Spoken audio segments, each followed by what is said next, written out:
जय श्री कृष्णा। गीता स्पंद के इस अंक में आपका स्वागत करते हुए मैं बहुत ही प्रसन्न हूँ, क्योंकि भगवान तीसरा श्लोक जो 5वें अध्याय का है, कर्म संन्यास योग नामक ये जो अध्याय है, इसमें एक ऐसी बात की तरफ संकेत कर रहे हैं जो हमारे आज के युग में बहुत अधिक प्रासंगिक है।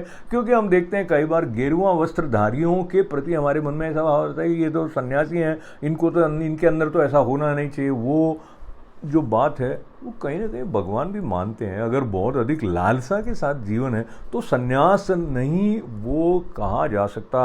और कोई गृहस्थी भी है लेकिन अगर उसके अंदर राग द्वेष नहीं है तो वो सन्यासी। देखिए कैसे भगवान इस बात को कह रहे हैं, ये यह स नित्य सन्यासी यो न द्वेष्टि न कांक्षति निर्द्वंद्वो हि महाबाहो सुखम बंधात प्रमुच्यते। तो कहा, हे अर्जुन, जो पुरुष न किसी से द्वेष करता है और न किसी की आकांक्षा करता है, वो कर्मयोगी हमेशा ही सन्यासी समझने योग्य है। क्योंकि राग और द्वेष जो द्वंद्व हैं उनसे वो रहित है और इसलिए वो सुखपूर्वक संसार बंधन से मुक्त हो जाता है।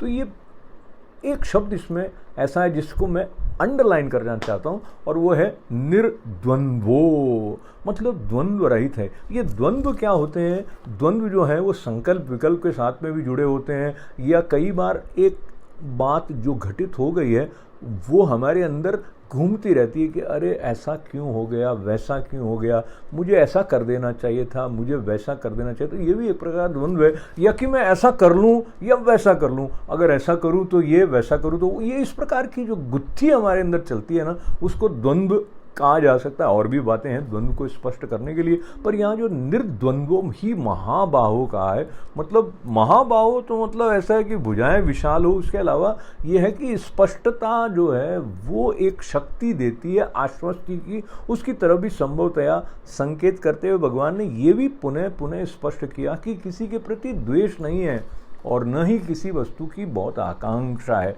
यानी कर्म योगी जो है वो कर्म तो पूरे मनोयोग से कर रहा है, पर वो भगवान को समर्पित भाव से कर रहा है। तो उसको अपने लिए नहीं चाहिए, वो या तो जगत कल्याण के लिए कर रहा है, आत्म कल्याण के लिए कर रहा है। तो ऐसा जो मनुष्य है ना, वो तो कर्म बंधन से मुक्त रहता है। तो उसके लिए सुखपूर्वक जीवन व्यतीत करने की विधि जो है वो संन्यास के जैसी है। तो ऐसा व्यक्ति जो भी कर्म कर रहा है, वो चाहे आश्रम में है, गेरुआ वस्त्रधारी है या नहीं है, लेकिन वो सन्यासी समझने के योग्य है। ये बात भगवान के 5वें अध्याय गीता के 3रे श्लोक से हम तक आती है, ऐसा लगा मुझे। आपको क्या लगा? जय श्री कृष्ण।